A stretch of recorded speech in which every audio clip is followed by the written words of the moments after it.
পুরানো আমলের কথা। এক গ্রামে ইউনুস নামে কৃষক বাস করত। তার বিয়ে হয়েছিল অনেক বছর আগে, কিন্তু তার কোনো সন্তান ছিল না।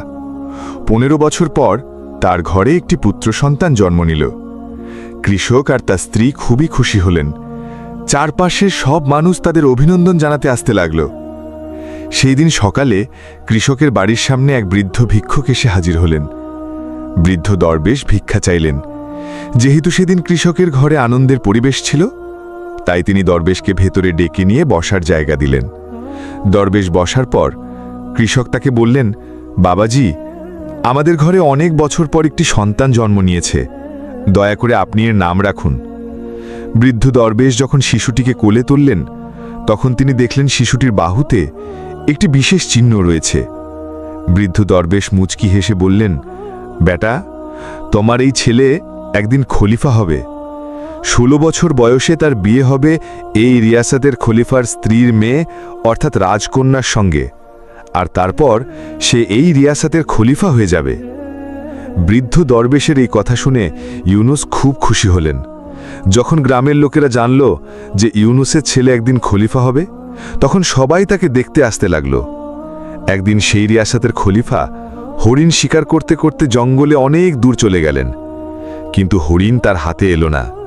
পিছু করতে করতে খলিফার তৃষ্ণা পেয়ে গেল, কিন্তু আশপাশে কোনো নদী বা পুকুর চোখে পড়ল না যেখান থেকে তিনি পানি পান করতে পারেন। খলিফা অনেকক্ষণ ধরে জঙ্গলে এদিক ওদিক ঘুরছিলেন। পানির খোঁজে ঘুরতে ঘুরতে তিনি সেই গ্রামে পৌঁছে গেলেন যেখানে ইউনুস থাকতেন। সেখানে খলিফার দৃষ্টি পড়ল এক বৃদ্ধ দরবেশের উপর। খলিফা দরবেশের কাছে পানি চাইলেন।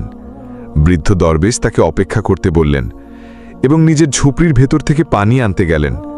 পানি এনে তিনি খলিফাকে দিলেন। পানি পান করার পর খলিফা দেখলেন বাইরে অনেক মানুষ একদিকে জড়ো হয়ে যাচ্ছে। তিনি দরবেশকে সেই লোকদের সম্পর্কে জিজ্ঞাসা করলেন।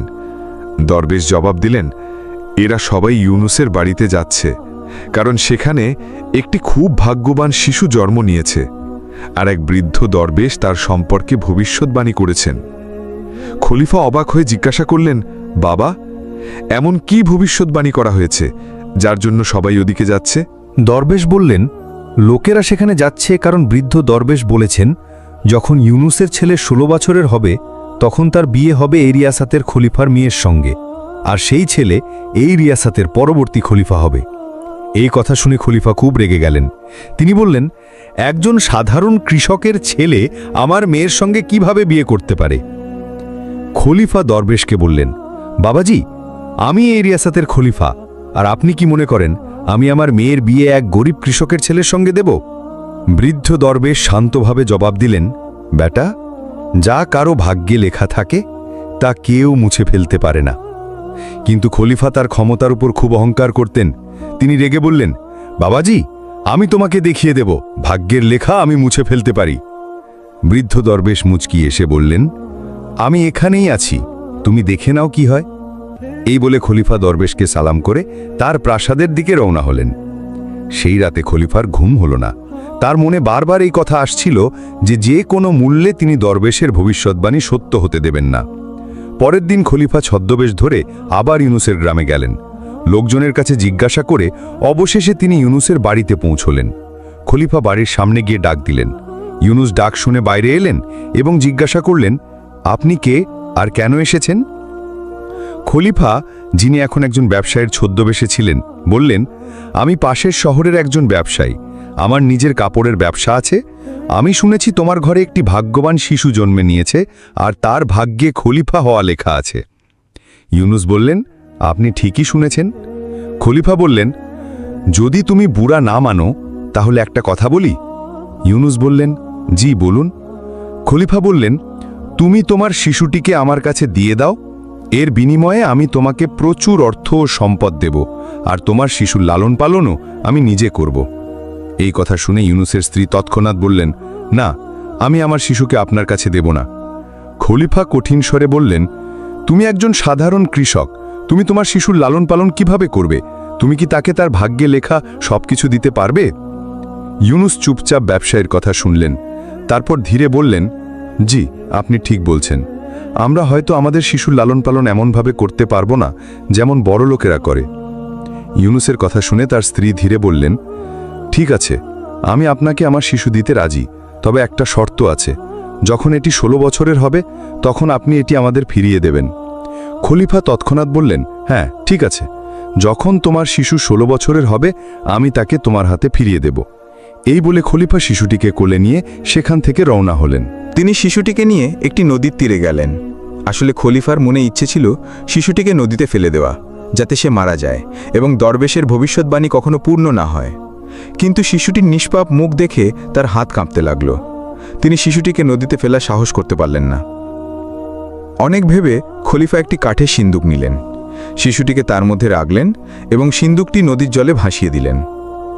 খলিফা ভাবলেন এই সিন্দুক গভীর জলে গিয়ে নিজে থেকেই ডুবে যাবে, আর এইভাবে শিশুটি মারা যাবে। এই ভেবে তিনি নিশ্চিন্ত হয়ে প্রাসাদে ফিরে গেলেন। তার মনে এই বিশ্বাস ছিল যে এই শিশু আর কখনো ফিরে আসবে না, আর তার মেয়ের সঙ্গে এর বিয়েও কখনো হবে না। খলিফা ভাবলেন, অবশেষে আমি ভাগ্যের লেখা মুছে ফেলেছি। ইতিমধ্যে সেই সিন্দুক জলে ভাসতে ভাসতে নদীর একটি তীরে গিয়ে আটকে গেল, যেখানে একজন মৎস্যজীবী মাছ ধরছিল।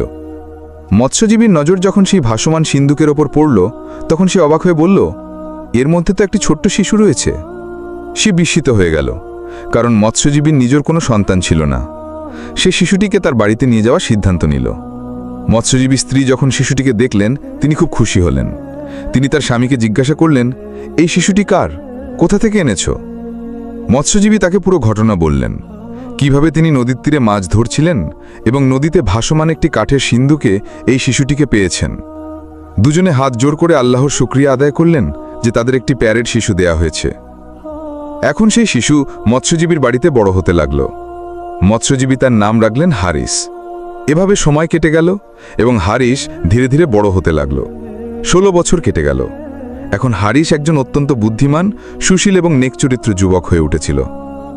একদিন সে তার উস্তাদের কাছে পড়াশোনা করছিল। উস্তাদ যা কিছু প্রশ্ন করতেন, হারিস তৎক্ষণাৎ তার সঠিক জবাব দিত। এটি দেখে উস্তাদ খুব মুগ্ধ হলেন এবং বললেন, হারিস, তুমি তো খুবই বুদ্ধিমান এবং জ্ঞানী, তুমি ভবিষ্যতে খুব বড় মানুষ হবে। উস্তাদ তখনও হারিসের প্রশংসা করছিলেন, এমন সময় সেই খলিফা সেখান দিয়ে যাচ্ছিলেন, যিনি অন্য একটি এলাকায় কোনো জরুরি কাজে যাচ্ছিলেন।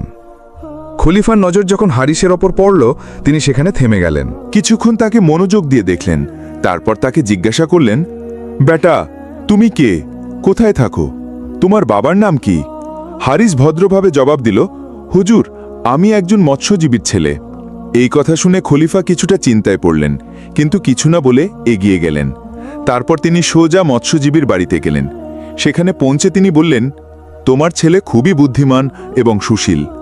মৎস্যজীবী বিনয়ের সঙ্গে বললেন, আলম্পনা, আমি তার আসল বাবা নই, আমি শুধু তার লালন পালন করেছি, কিন্তু সে আমার কাছে সন্তানের চেয়েও বেশি।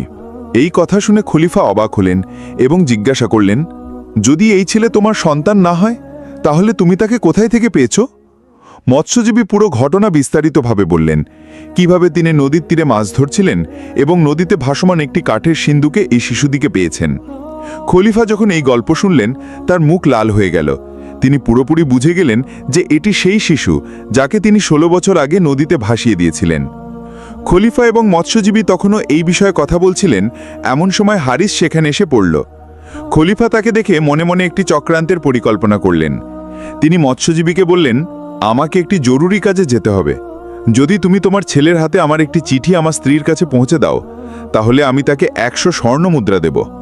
হারিস খুশি মনে জবাব দিল, জি আলম্পনা, কেন নয়, আমি আপনার চিঠি অবশ্যই পৌঁছে দেব। কিন্তু খলিফা সেই চিঠিতে গোপনে একটি গোপনীয় লিখন লিখলেন এবং তার মোহরও লাগিয়ে দিলেন।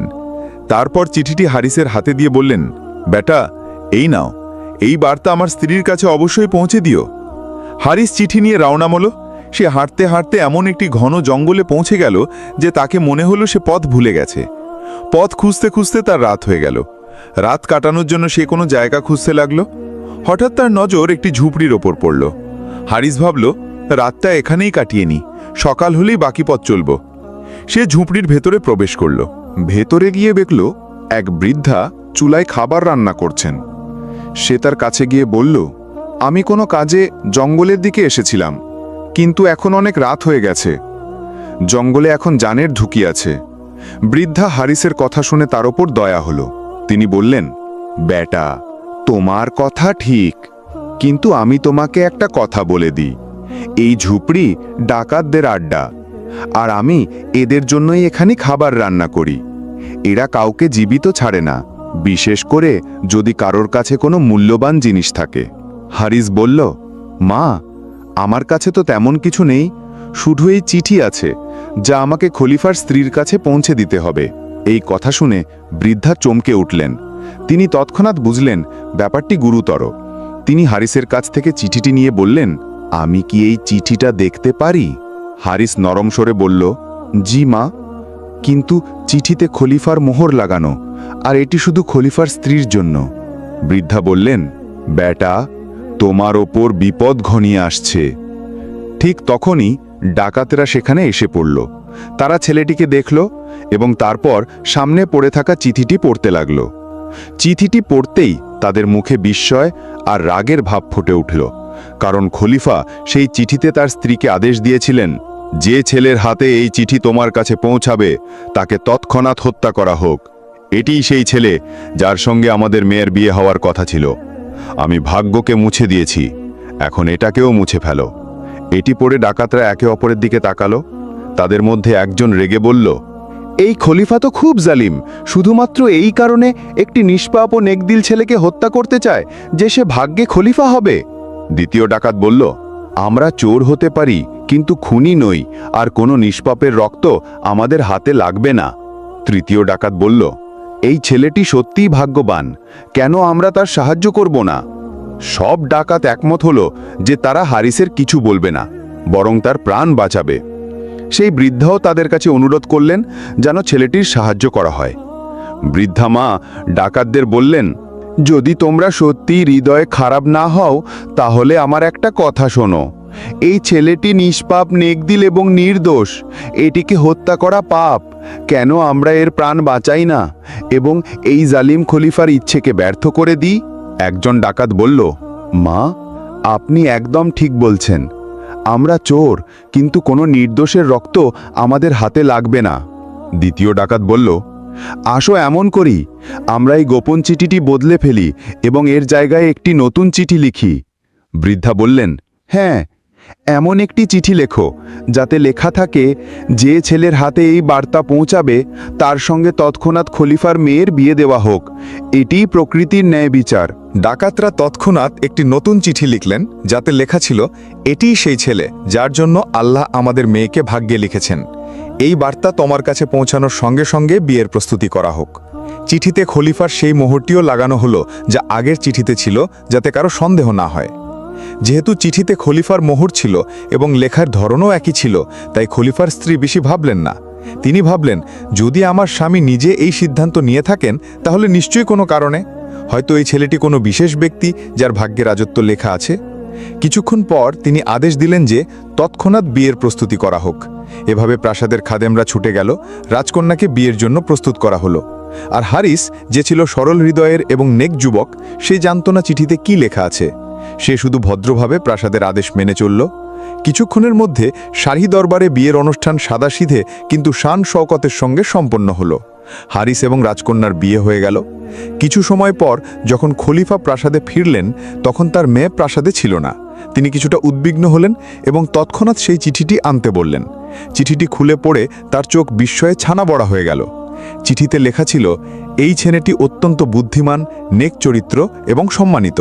তাকে তৎক্ষণাৎ রাজকন্যার সাথে বিয়ে দিয়ে আমাদের খানদানের অংশ করা হোক। আমি ফিরে আসার আগেই এই বিয়ে সম্পন্ন দেখতে চাই। এটি পড়ে খলিফার মুখের রং উড়ে গেল। তিনি রাগ, বিস্ময় এবং ভয়ের মিশ্র আবেগে ডুবে গেলেন। তিনি তৎক্ষণাৎ সিপাহীদের আদেশ দিলেন, যাও, হারিসকে গ্রেফতার করে এখানে নিয়ে এসো। সিপাহীরা তৎক্ষণাৎ গিয়ে হারিসকে ধরে নিয়ে এলো। খলিফা রেগে হারিসকে বললেন, তুমি ছলনা করে আমার মেয়ের সঙ্গে বিয়ে করেছ, কিন্তু আমি তোমাকে কখনো আমার জামাই হিসেবে মেনে নেব না। হারিস খলিফার কথা শুনে ভদ্রভাবে বলল, কিন্তু খলিফা, আমি আপনার সঙ্গে কোনো ছলনা করিনি। খলিফা হারিসের কথা কেটে বললেন, তুমি আমাকে বোকা বানাতে চাও, কিন্তু মনে রাখো, আমি এই বিয়ে কখনো মেনে নেব না। দুজনের কথা চলছিল, এমন সময় একজন সিপাহী দৌড়ে এসে খলিফাকে বলল, হুজুর, বাইরে একজন বৃদ্ধ দরবেশ এসেছেন, তিনি এখনই আপনার সঙ্গে দেখা করতে চান। খলিফা তৎক্ষণাৎ আদেশ দিলেন, তাকে ভেতরে ডাকো। দরবেশ ভেতরে আসতেই খলিফা সম্মানের সঙ্গে দাঁড়ালেন, তাকে সালাম করে তার আসার কারণ জিজ্ঞাসা করলেন। দরবেশ মুচকি হেসে বললেন, খলিফা সালামত, মনে হচ্ছে আপনি আমাকে চিনতে পারেননি। খলিফা বললেন, না বুজুর্গ, ক্ষমা চাই, আমি আপনাকে চিনতে পারিনি। তখন দরবেশ মুচকি হেসে বললেন, আমি সেই ব্যক্তি যাকে 16 বছর আগে আপনি বলেছিলেন আমি ভাগ্যের লেখা মুছে দেব। এই কথা শুনেই খলিফা একেবারে হতভম্ব হয়ে গেলেন। তার সব কিছু মনে পড়ে গেল, নদী, কাঠের সিন্দুক আর দরবেশের বলা কথাগুলো। বৃদ্ধ দরবেশ মুচকি হেসে বললেন, কেন খলিফা, ভাগ্যের লেখা কি মুছে ফেলতে পেরেছ? খলিফা লজ্জায় চোখ নামিয়ে ধীরে বললেন, না বাবাজি, আমি ভাগ্যের কাছে হেরে গেছি। দরবেশ বললেন, মনে রাখো খলিফা, ভাগ্যের লেখা কেউ মুছে ফেলতে পারে না। এখন সময় এসেছে যে তুমি হারিসকে তোমার জামাই হিসেবে মেনে নাও এবং তাকে তোমার তখত ও তাজ হস্তান্তর করো। খলিফা বিনয়ের সঙ্গে বললেন, দরবেশজি, আপনি যা বলবেন তাই হবে। এই বলে দরবেশ বিদায় নিলেন। ইতিমধ্যে খলিফা হারিসকে জড়িয়ে ধরলেন, তার কাছে ক্ষমা চাইলেন এবং তাকে সালতানাতের সমস্ত ক্ষমতা দিয়ে দিলেন। তো প্রিয় বন্ধুরা, এই গল্প থেকে আমরা এই শিক্ষা পাই যে ভাগ্যে যা লেখা থাকে তা ঘটেই। কোনো বাদশাহ, কোনো শক্তি, কোনো ষড়যন্ত্র তা বদলাতে পারে না। আর যে আল্লাহর উপর ভরসা রাখে, সাফল্য শেষ পর্যন্ত তার পায়েই এসে ধরা দেয়।